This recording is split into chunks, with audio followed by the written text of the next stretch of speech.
Hey guys, welcome to Brian's Man Cave, episode 6. Today I'm going to be talking about a new addition to my man cave. It's the Colecovision Flashback. Now, I've been kind of debating on getting one of these things for a while. I've seen it in the store, I've seen some of the ads on YouTube and stuff from other reviewers, and it kind of piqued my interest. And I actually was really hoping to get the Intellivision one because it's my favorite system. But and I remember in the past always passing up on the Atari ones. I've thought about it, and you know, the Atari ones, I had all those games that they offered. It just didn't seem worth it to me. I was like, you know, I'd rather just play my real Atari.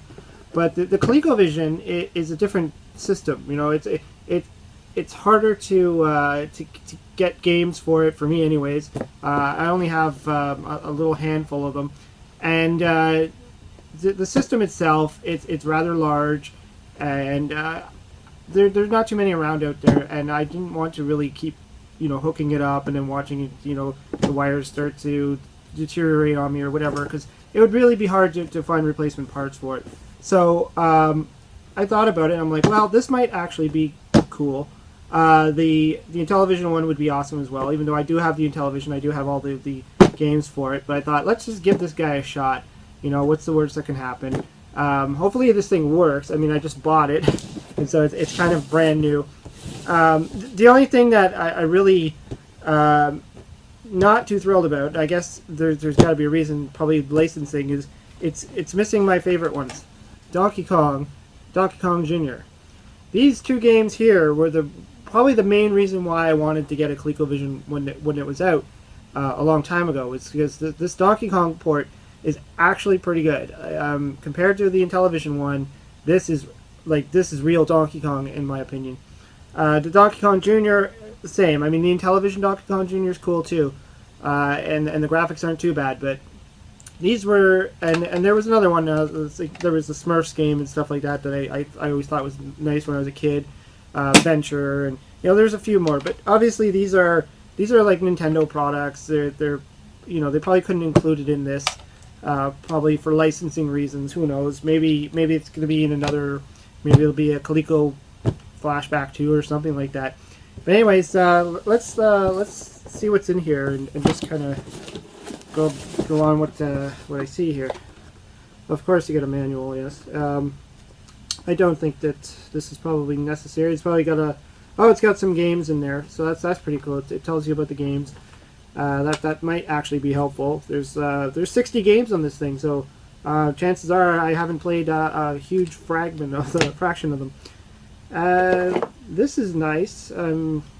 The power bar is not even half the size. I mean, it's. Let me show you a real ColecoVision power bar over here, in case you haven't seen one. Look at the size of that. This thing's a brick. This is tiny, and it's light. This is heavy. I mean, I can kill someone with this. I mean, it's huge, and you know, it's got all the wires and stuff. It's heavy duty, and that's how a lot of the systems were, I guess, in the day when they had the external power bars. Like, I remember even the Commodore 64 always having to deal with the big block. Of course, the Atari 5200 has a giant brick for a power converter. So, you know, it's expected in these older systems, and you know, I wouldn't expect a system like today to come so bulky. Anyways, let's look at now. This is teeny tiny as well. It's very light. It feels light plastic. Hopefully, it's a little more durable than it feels. And again, let's compare this to the original.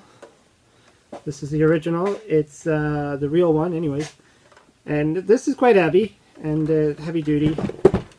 Controllers are quite, you know, they're solid. It's solid built, and I think that this system should be able to last for quite a long time.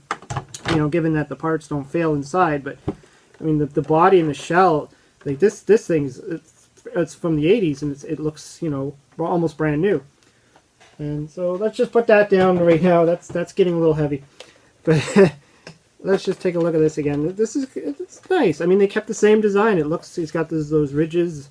The buttons are a little different, and it's got the 9-pin ports, which I've heard that the controllers, these ones here, even though they are almost identical to the original controllers, are not compatible. So, I mean, that's kind of weird. But you know, it's a different company. I mean, this isn't Coleco product. This is At Games, I think they're called, or AT. I don't know if it's At or AT.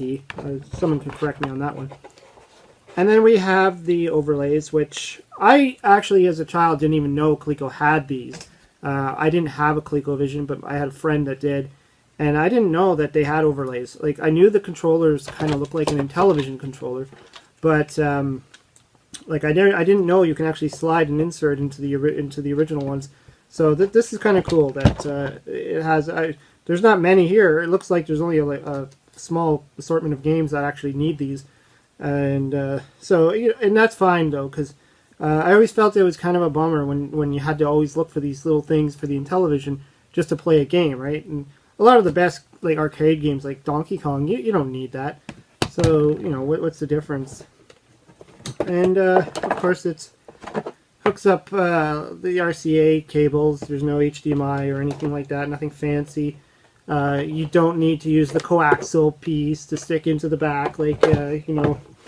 Going back to my old friend here, you know, it has the actual coaxial import, and of course the channel selector, which you're not going to need for this either, because that's video. So I can imagine that the system, it probably plays pretty well, and probably looks identical to the original games. But you know, we can always just try it out and see what happens and compare it.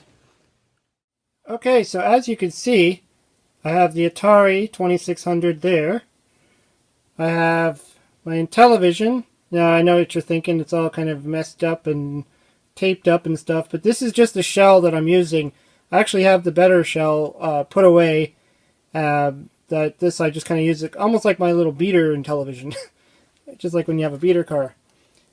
Now we're over here to the Flashback. Look at the size difference. I mean, that's your Intellivision right there.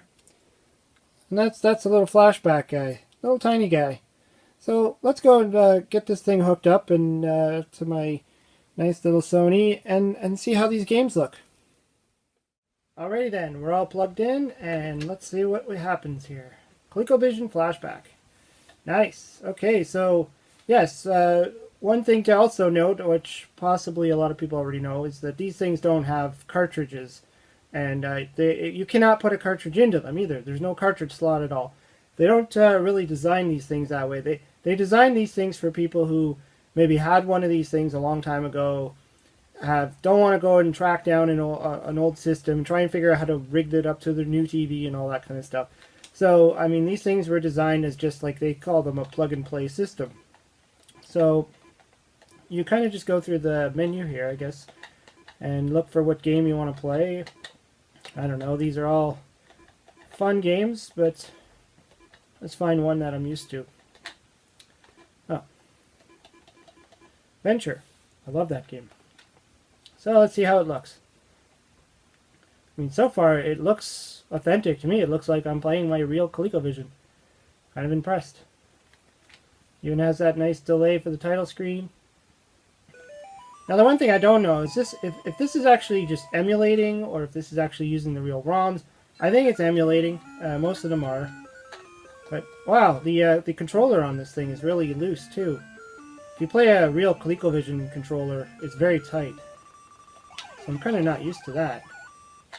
It feels a little bit wiggly. Yeah. Otherwise, it's pretty much the same idea. And the buttons too. The buttons on this thing feel kind of weird. Like when you look at the buttons, it does. These things are a little bit, feels almost like rubbery. And the original buttons are a little bit more plasticky feeling. But this is actually pretty cool. I mean, I could see the advantage of having something like this. Is if I ever go anywhere, I can always just take this with me, and if there's a TV, I could plug it in, and I'm ready to play ColecoVision. Couldn't imagine having to like crater my real ColecoVision around anywhere with the power bar and having the coax cable and all that stuff and hoping to find a TV that it'll actually hook up to. This isn't bad. I mean, yeah, I'm playing like crap, But, you know, this is not my intention to play really well here. I just want to show off some of the games. Let's go to another classic ColecoVision game, Zaxxon. I think that this game was one of the ones I really remember playing on my friend's ColecoVision. And I used to play it on my Commodore 64 all the time, so playing it on the ColecoVision was kind of neat. I never had it for the Intellivision. I don't think I do. No, I don't. I definitely don't have it for the ColecoVision or for the Intellivision. I have it for the Atari 2600, and it is not the same. And I just got my ass handed to me. That is fun. Okay. But yeah, it's definitely easier to play on this controller. Like, I know with the original controller, you start getting that hand cramp using that disc. The disc controller. This is actually pretty decent. I don't know why that video thing keeps popping up here. Oh, there we go. Okay. Yeah, I could totally get into this one.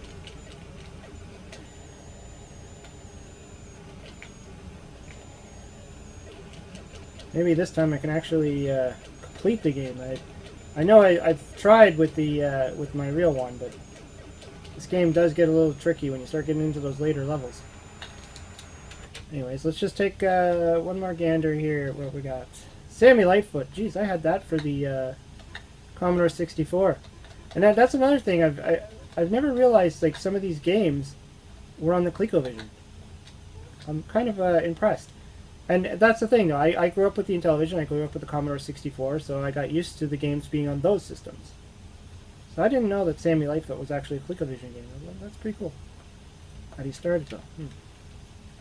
Just wait a minute. Oh, one. Alright. That's different. Oh, looks the same, though. Yeah, just like I remember it on the Commodore. This is kind of a funky game. I don't know where they came up with the concept for this. I don't even know if it's an arcade port. I don't know anything about this game, actually. But I remember having a lot of fun with it. So this is cool now that I can actually play this on a ColecoVision.